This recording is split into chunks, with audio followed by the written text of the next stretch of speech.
Now, for lighting here,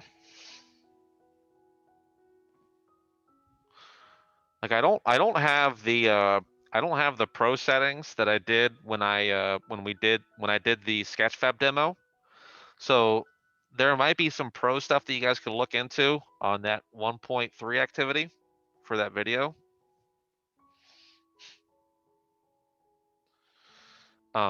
Definitely give that a look at, okay? The 1.3 activity Sketchfab tutorial. So I run through all of my like camera rotation limitations and like how much loading up your own HDRI. Like you guys can upload your own HDRIs and stuff on this model. So give that a look at, see what is possible here. Okay. If you guys really need me to, I can go over to my boss's account, and he has a pro account.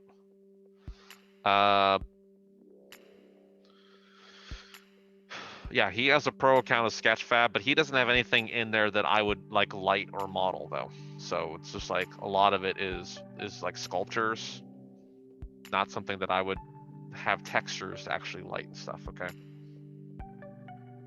But yeah. All right. So first off here, okay, looking at Sketchfab, we need to. I want you guys to kind of figure out what you're doing with your models firstly. Let me load up Joshua's. Joshua, his Sketchfab already has like a background color to it. So he's already done some of the work on this thing where he's gone through and changed the background color of this probably to match what his Sketchfab background color is, or his Photoshop background. He's got more of like a woodsy color like this. So he's already on the right track here for saying, hey, yeah, this is the base color that I want.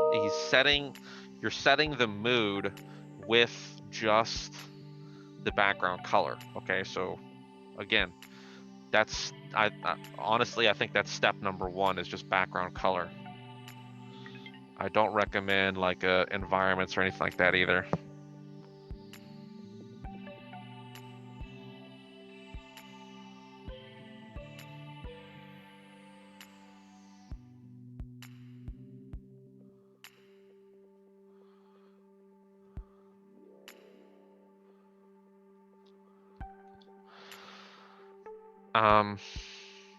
Okay, so that's step number one, is that.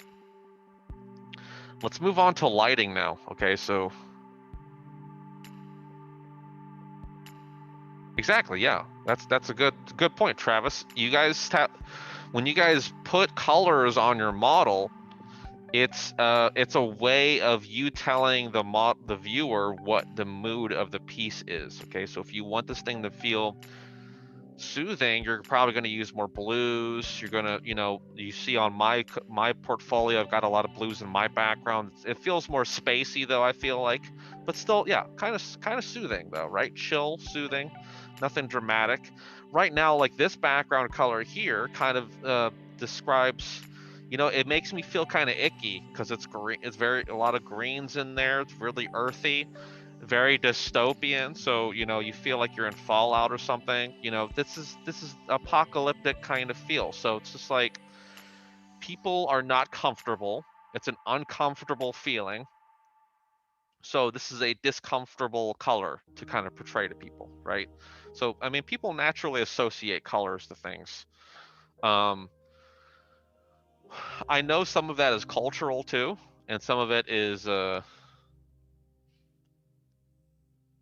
of it's not. Some of it is just our basic instincts as humans. But yeah, some things to look at there. Okay. So the first thing we want to play with here is actually not the lights, it's the environment HDRI. So you definitely want to start off with that first. And what I like to do to work on that is I like to turn off my regular lights and just look at what my HDRI is doing. Okay, so right now I have the bus garage HDRI.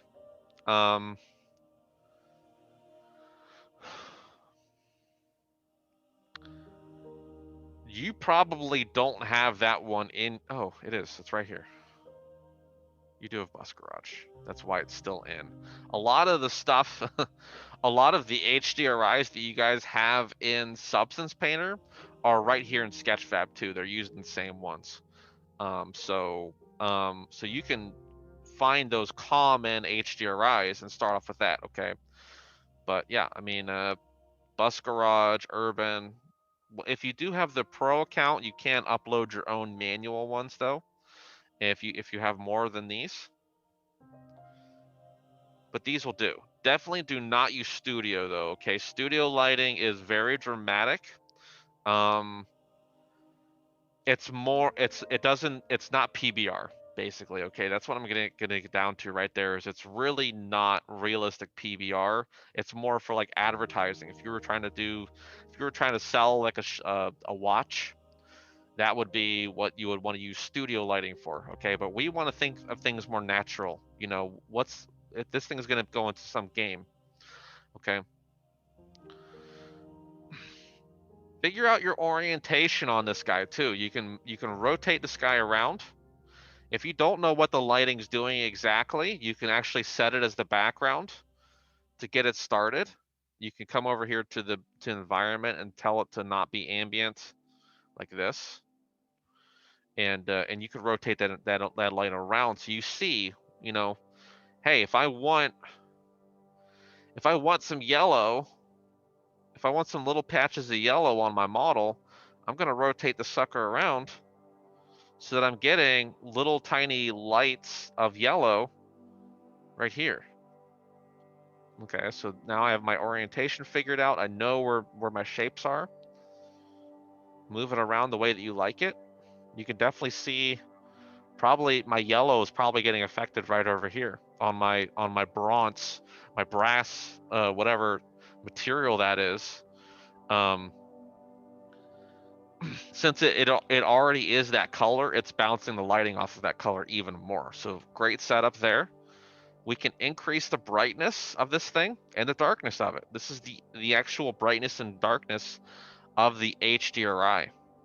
So play with that. What I'm gonna do over here again is I'm gonna come back to color because I don't want to play with my lighting with that in the background, because you see how much it adjusted things, right? You see how big of a difference that this is. Like, okay, well, this makes sense here. This doesn't make sense. You know, it's not lit enough. So, you know, play with it. Give it a little bit of brightness. What your HDRI light is, though, is it's your ambient light.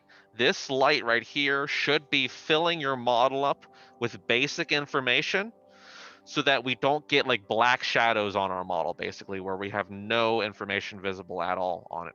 I don't want that to happen. Okay.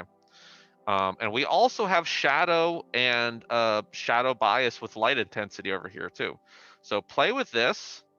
This is basically going to tell us how that shadow reacts. You know, we're getting some rim light pickups, you know, around this model here. You can definitely see the intensity of it happening. Let's see if it adjusts. Yeah. So this is where most of my light intensity is coming from, is this side over here. Okay, so we'll adjust that. The shadow bias is like how softly that shadow is falling off. You can kind of see it happening here. It also has a mild effect on how geometric your model looks too. So if my shadow bias is down incredibly low, you can actually see my geometry happening here. It actually tells the model to like not respect the normal maps very well. So increasing a shadow bias is going to kind of give it that softer transition and not allow it to really affect, you know, be affected too much by the geometry. Okay. So shadow bias and light intensity in the HDRI, another great little area to kind of play with things.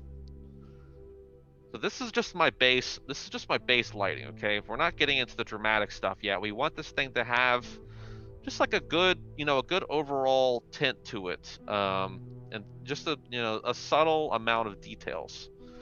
So with that done, I'm actually going to turn my HDRI light off, and now I'm going to turn on my manual lights. So this is what my manual lights are physically doing. You see how I'm still getting some black shadows in here, right? This is what my model would look like if that HDRI light was just gone, okay? This is the stuff that we don't want to see, okay? So we want people showing details off. We want you guys, making things happen like that, but we don't want the HDRI light to be gone because PBR is going to really suffer for that. So again, look at the difference here. So what we're seeing here is just the addition of those manual lights right here, up here, to our model, okay? Now there's some presets we can load in here. I do like to turn off my HDRI when I'm working on these just so I can see where those highlights are going to be. Again, look at the difference here. Bing and bing, okay? So this is where we're getting the more localized detail and things are becoming more specific. All right, so I'm gonna come over here to presets and we have a couple of options here. I wouldn't, normally I would not recommend you guys go for like Evil Genius or any of these other just really dramatic kind of lighting. Fairy Camp, I feel like it's very ephemeral. I probably wouldn't do anything like that. Those are very cartoony effects there. Full Moon Night seems kind of weird too. I feel like that one has like the Evil Genius underneath it there for some reason. 3-point lighting is a good one to start off with. Low key might be a little bit too intense as well. But again, if I turn my low key light on and off here, we're not seeing any black shadows in here at all though. Nothing that really says, hey, you're not allowed to see the details on this model, okay?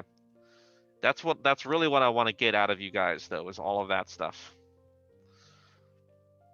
So again, I'm gonna turn off my environment light here. I'm gonna load 3-point lighting in because I feel like that's a good one to start off with. I usually use the 3-point lighting myself when I load my models up. Okay. But we're gonna need to make some changes to this thing though. So that's just the start. That's just the startup. We can actually click on the lights now and tell it what we want it to do. For instance, I'm not really a big fan of the blue light just kind of blasting the front of my model here. So I'm going to make some changes to it. I'm going to actually tell this thing to be a spotlight. Oh, that's the wrong blue one. This is the actual blue one that might be doing some things for me here. I kind of like the blue underlight though. I think that one's doing a good job. Hang on a minute. Okay. Yeah. So you can turn your lights on and off and see what exactly they're doing, right? Okay, so I have a little blue spotlight here. I'm going to tell this guy a little bit brighter. Play with the fall off here a little bit. I can move him around here too, give him a different angle. Maybe I don't want it. I want it going up the drill a little bit more, like that. We can adjust the angle. So again, just a little bit wider. Play with the softness here too. So if I want it to be a little bit softer, not as intense, and whether or not I want it to cast shadows. So if I turn this guy on, I'm gonna get the shadows from that light too. Okay, you see, we're gonna get some dramatic stuff happening here. Most of your lights are gonna have like an on and off shadow casting. I usually do not recommend that you have all 3 lights cast shadows because there's some weird stuff can start happening in there. So 1 or 2 lights casting a shadow only, okay? So that one's gonna be like this is like my undertone light here. This one's gonna be my main light here though. I like this one happening. I like the way it's kind of giving me that sheen highlight down the side of my model here. But I'm gonna rotate this guy. This is a directional light.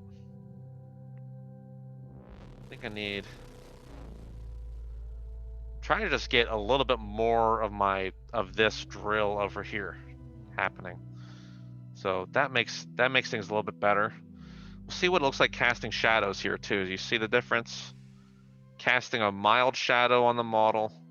That's actually a pretty intense shadow. Again, we can turn the environment light on and off here to see what it's doing, to make sure that we're not getting, that the shadows are not overdoing things, okay? So that's actually not too bad. Again, we can see the difference there. It gives the model a little bit of depth. And we need that. We need a little bit of depth. You can play with shadow bias too and tell it to be a little bit softer or a little bit harder. I think it was fine where it was, actually. So let me see real quick. Yeah, good, good, good. All right, turn that environment light back off again. I think this guy's a little bit too bright. Let's just take it down a little bit.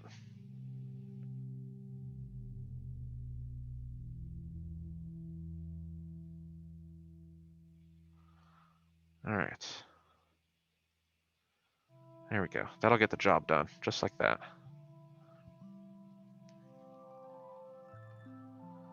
All right. The color, I think, is great so far. We can come in here and change the color if you want, okay? Figure out what you're doing. This is the intensity of the color, and this is the actual color itself. So play around with the hues and the values as you go. Let me turn on this third light here. So we get a little bit of like a blue glow on this thing. I'm thinking I might want to do like a rim light down the back of this thing though too. So let me see about that. And I think I want this thing to be just like whiter. Yeah, something like that. Rim, man, rim lights, right? Am I right? Moving this thing up and down is not going to do anything because this is just a directional light. So I can put my rim on the top like this, or I can put it on the bottom like this. You see here what happens when I don't get any shadows though, is that stuff's going to shine through my model and I'm going to get these rim lights that don't make any sense. Okay, so keep that in mind. But right now, yeah, I think a nice rim light on this model for presentation purposes can make this thing feel really dramatic. But I don't want it casting through my whole model right there, so I'm gonna turn shadows on, and there we go. Rim light, bringing that brilliance out of there, and kind of setting the form. Like maybe, I think rim lights are great if I want to tell the model that, like, hey, like maybe my model is maybe it's blending too much into the background. Okay, maybe the colors are too close, and it's just like, man, this thing's just blending into the background. How do I separate it from the background there? A rim light can do that pretty well. I can turn this thing around to even more here.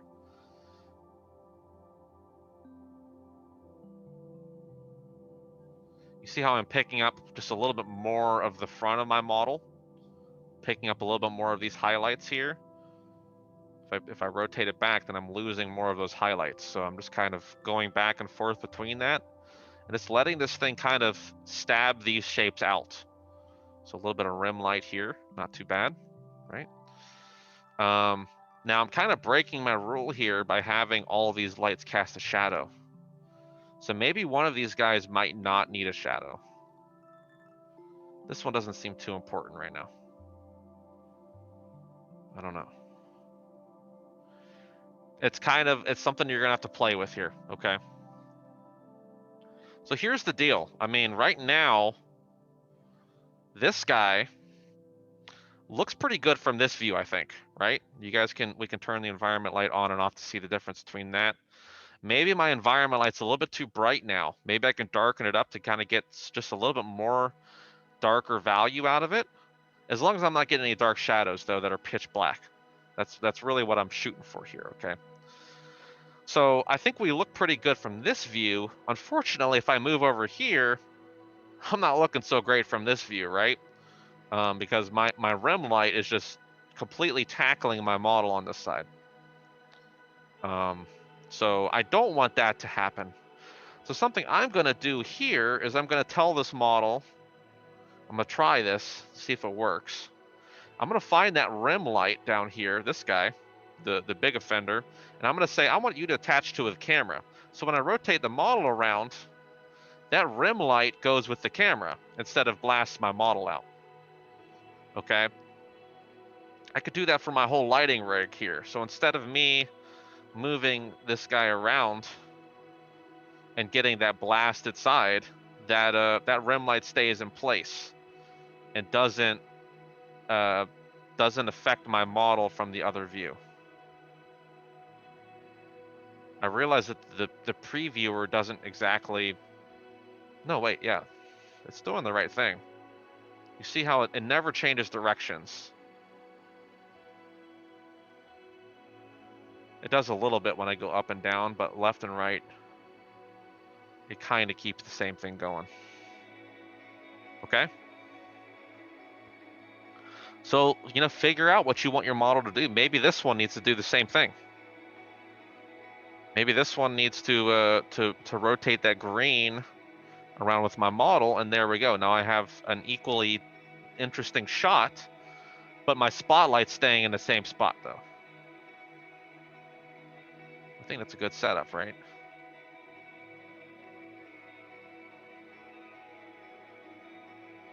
Okay. So, yeah. Now again, looking at these guys, it's like, do I want my model to feel like it fits in the mood, or do I want it to be contrasted with the background? So we have to make those decisions too, where it's like, okay, now my model looks good. It fits with the background. Do I want it to fit with the background though? Or do I want it to stand out? You can see like changing. Sorry, I'm not trying to go for like pink here. I think I have some filters on that are adjusting the color here and stuff. But, if I want this thing to really have like some high contrast, that blue background's going to bring out those warm colors. But again, like I don't really feel like this works. I feel like this one worked a lot more over here. Getting more of these greens in here and kind of making sure that the background looks like it's fitting the lighting. That makes things, kind of make sense. Do you want it to make sense, or do you want it to stand out, really? Okay, so make those judgment calls there. I'm like extremely colorblind, so I'm trying my best to keep it kind of colorful, but not too distracting. Something like that, I guess, sells. Adjust that background color to the point where we're not blending in with the asset itself, though. Okay. And the other part of lighting, again, you guys have ground shadow, which I'm not really a big fan of. I could turn ground shadow on with a bigger intensity. You see what it's kind of doing there? It's pretty distracting. There, I mean, there's the other side of it right there. Some big nasty ground shadow. I'm not really a big fan of that. I like the baked AO one a lot better because it's nice and softer. But I mean, ultimately, does this thing need a ground shadow? I don't think it does. I think it's better. I'm better off looking at it from a perspective that doesn't have that ground shadow conflicting with it, and just letting it be its own thing. Okay. And I'm gonna skip over materials. Obviously, materials are what the model looks like, but filters play a huge role as well in what this model looks like. Like my SSAO filter is a huge effector of my AO, and actually, brings a lot of depth to the model. Sketchfab has its own built-in AO system here that you guys all need to take advantage of, probably. Okay. Sharpness, vignette. I know that I know that Joshua has some vignette on his model. I don't know how many other things he has. The bloom filter, a little bit of bloom turning on and off. You see how I'm getting a little bit of that rim light glow off of some of my higher values. Bloom is going to do that. So it's gonna bloom off.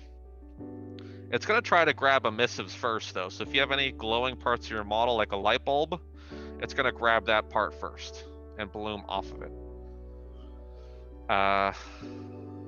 Vignette filter turning on and off.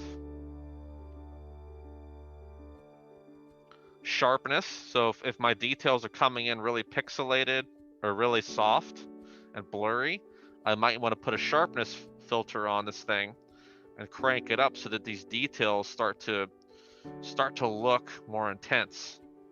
So, you know, maybe my stuff is not really that sharp and it looks really low resolution and soft.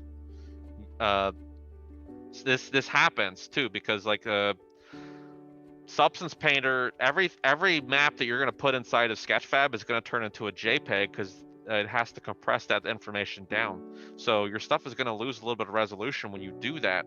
You may want to come in and do that sharpness filter in there just to kind of give it that oomph back again and kind of sharpen things up.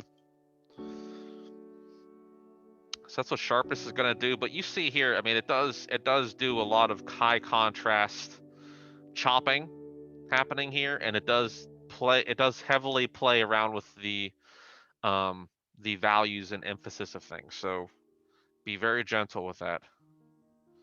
It does definitely help though. A little bit of grain too. Never hurts to have just a little bit of grain on your model. You see what this thing does when we crank it up. We get a lot of this grain happening here.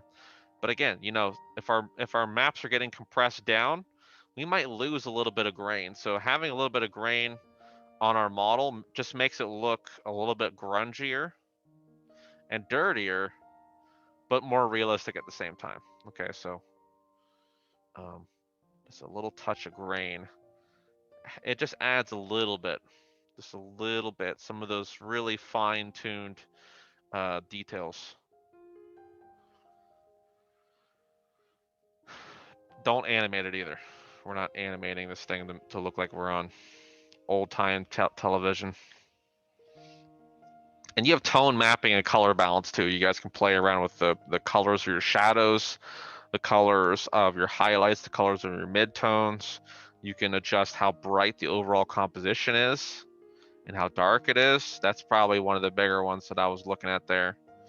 And we have curves here too, like filmic, that makes just higher contrast. These are all different curves for your values to really, you know, this one's going to be a lot softer. So if you're looking for like an old-timey piece, you probably want to bring some of this guy in. A little bit more exposure and kind of, you know, let this thing be softly lit with less high contrast in it. So play around with that stuff too. Okay. Curves, exposure. These are all values with a little bit of color for the saturation. You know, bring the saturation down if you want this thing to seem like a little bit faded away, a little bit older. It's not going to have the same vivid colors that you want it to have. These are all camera effects that I'm doing, okay? For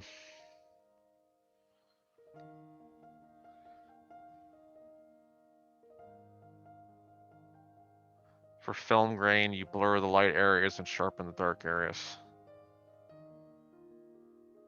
Okay. Yeah. Yeah, I mean these are just different curves that are happening. So this is definitely going to be an older time. You know, if you were doing like a period piece model, where like if I was doing 1776 or whatever, you know, the whole game has these filters on it to make it seem like that's the kind of rendering that you're getting to bring you to that moment and to set that mood. Just remember that as you're doing this stuff, it's affecting everything in your scene. So you shouldn't be depending heavily on these things for your model to look, you know, completely good. That they're just there for little touch-ups, there to kind of give your model oomph. But yeah, if you're relying on that stuff for your models and then you move to another company, it's just like, well, I have to have film grain on my model to make it look good for your game, but the game doesn't use a film grain on it, you know, then you're out of luck. You have to make your model look good without that film grain, because it is a camera effect, not a model effect. Okay.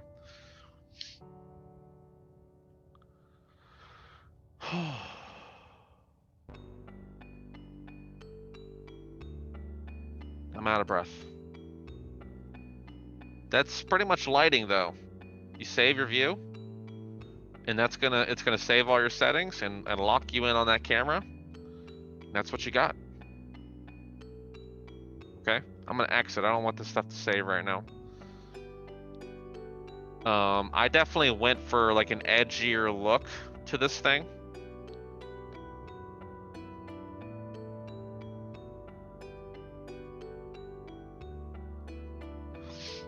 I definitely went for an edgier look, and since the rest of my portfolio has a relatively blue background to it, I think I went a little bit in there and did that. But you know what? I think I could make a few small changes in here, because that, again, like this background here really just seems, that can't be right. Oh, it's my filter. My filter is cranked up a lot. Probably in my shadows. I have like a little bit of blue in my shadows. Took down the greens. Yeah, I did some stuff with my color balance here, and that's what's giving me that whole effect, is that color balance. So yeah, I mean, I don't know. You know what? Truthfully, if you want like a bluer if you want like a bluer background, you may want to play with color balance instead, because what that's doing is, you know, if the background shadows are going to change, if the background color is going to change, then it's going to change the actual colors of your shadows on your model too at the same time. So that's probably going to be a better place for you guys to change your background color around, actually, is using color balance, you know, allowing your shadows. I never really thought of it that way, but I guess that does make sense. You know, if you want to tweak your background color around a little bit, you may want to use the color balance filter here, just to kind of make sure that the model fits in the environment that it's being lit with. Interesting. Yeah. Good observation, Harvey. I'm making leaps and bounds here to be a better instructor and to learn more about shading and lighting. That's definitely an improvement, so that'll help out a little bit. Knowing that, yeah, I don't want to really change anything, because if I change that stuff, it'll I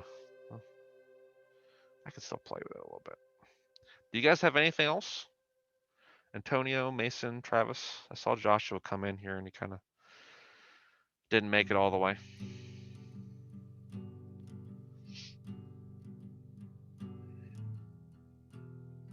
Yeah, it's definitely this blue.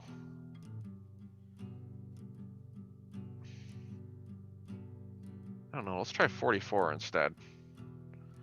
I feel like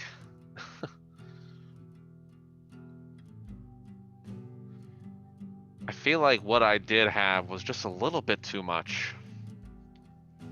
Just take it down a tad. You see what a huge difference this stuff makes. That feels better to me than what I did have, because that was just a tad bit too saturated. Again,